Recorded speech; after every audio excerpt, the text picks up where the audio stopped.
Well, I want to begin, of course, by recognizing the Epstein survivors who are here today.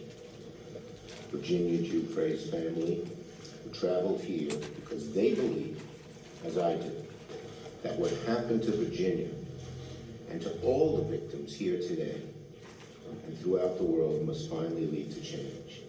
And all you have to do is look at the faces of these beautiful women and just have total empathy for what they've gone through, admiration for their courage, and anger about what happened to them. So, thank you. Today, we're here to do something simple and long overdue.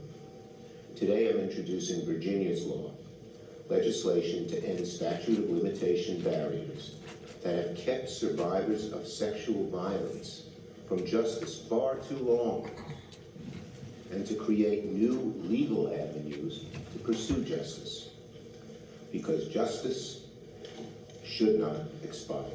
Justice should not expire. And because for survivors, healing does not run on a government clock, does it?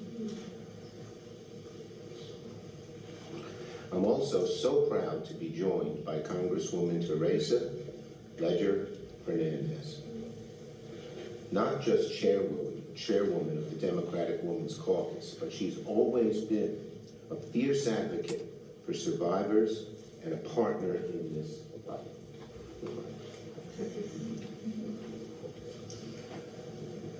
She's a champion and a fighter, and that's what a bill like this requires. A fighter who will relentlessly push for the cause of justice. Justice. That's what we demand, justice. And here is World Without Exploitation and Sigrid McCauley, whose work, along with the survivors, helped shape this legislation. We thank her. The bill exists. Why? Why does the bill exist? Because people refuse to accept silence as the end of the story. It's that simple. It cannot be when something this dastardly and this terrible and this heart-wrenching happens. For years, survivors of Epstein's abuse were ignored. They were doubted, they were silenced, they were dismissed. And even when the truth finally came out, even when the world finally listened, too many survivors were still told by the law, it's too late, your justice has expired. Not because the harm wasn't real, not because the abuse didn't happen, but because the system ran out the clock. When they were told, it's too late, your justice has expired, we aimed to change that. And that's what we're trying to do today. When you say the system ran out the clock, tough rocks, too bad, too late, that's not justice. That's a system that protects abusers by waiting survivors out. Our law, Virginia's law, changes that. It allows survivors to seek accountability when they're ready, when they're strong enough, supported enough, able to face the weight of civil litigation. Sometimes it takes years to recuperate from the horror that occurred. Why should the government say, well, we're setting an arbitrary time when you are able to pursue your case? Our law makes clear that abusers and those that enable them cannot escape responsibility by running out the clock. It makes clear that the law will empower survivors to pursue justice, and it recognizes something survivors have always known. Time does not erase harm. Time does not erase harm. Jeffrey Epstein depended on silence and fear, on a system that protected power instead of protecting people. Today we are saying no more. This bill carries Virginia Giuffre's name because she spoke when so many were told not to.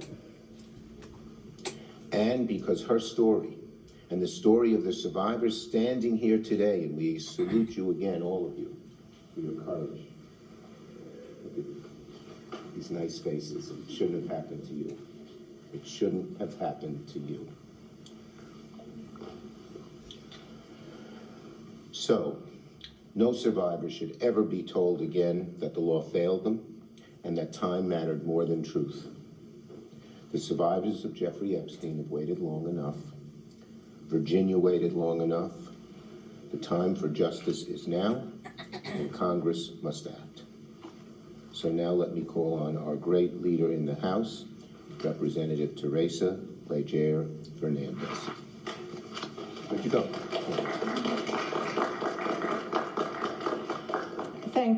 Thank you so much, Leader Schumer, for your amazing work on this issue, which is not new. You have championed these issues for many, many, many years in the House and in the Senate. But I want to also acknowledge the survivors. We have shed tears together because what happened was horrible. The cover-up and the abuse that continued by refusing to acknowledge the pain and the crimes and everything that happened was also an injustice. And that's what we are here to do today, to say that justice delayed is indeed justice denied. And one of the lines that the survivor shared with me early in the many meetings we've had, and it's a chilling warning that Jeffrey told them. He gave them this warning. He told the women and young girls, I have the government, I have the banks. In other words, you are powerless. Imagine hearing that from the man who abused you.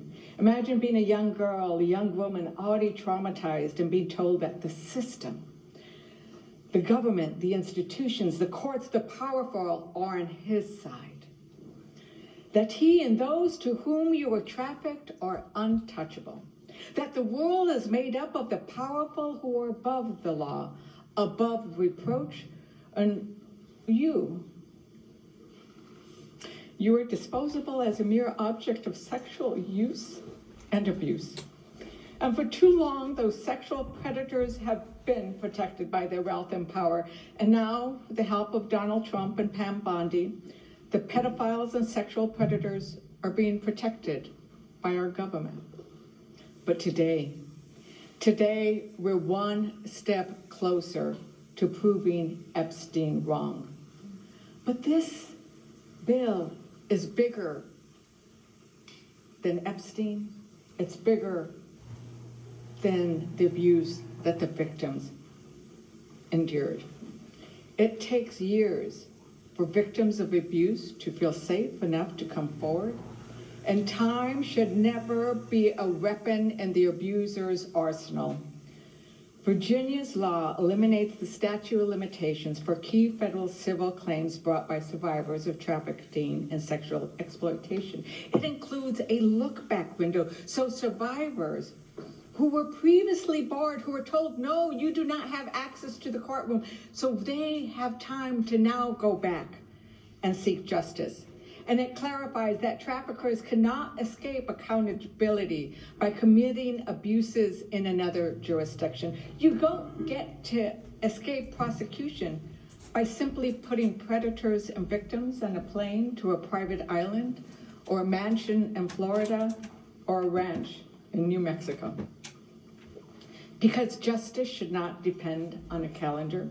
Justice should not depend on geography, and it should never depend on how powerful your abuser is. To Virginia Giuffre's family, thank you for letting us use her name in this law.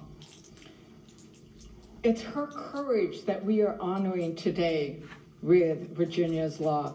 Her courage unlocked the first set of gates that were protecting the rich and powerful.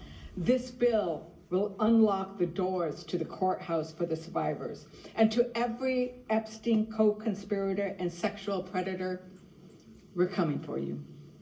And to Donald Trump and Pam Bondi, how dare you? How dare you use the Department of Justice, a government agency which by its name is intended to bring justice, to use it to prevent justice, to protect yourself and that predatory circle of abusers. And so I join with the senator and with the leader. Yes, let's pass this bill. Let's prove Epstein wrong. And now I want to recognize, as I was talking to Sky and Amanda Roberts, we talked about how they couldn't have imagined that this day would come. And we talked about how, yes, it's been a long journey. But before Virginia, there was one of those big arroyos or chasms that you see in New Mexico, right? There was no way to cross it. But what Virginia did was build a bridge. And now we are crossing that bridge because of the bravery and the words and the wisdom. And I'm sorry for the loss of Virginia. But she has left something so powerful for all victims. And so I now like to recognize Sky and Amanda Roberts.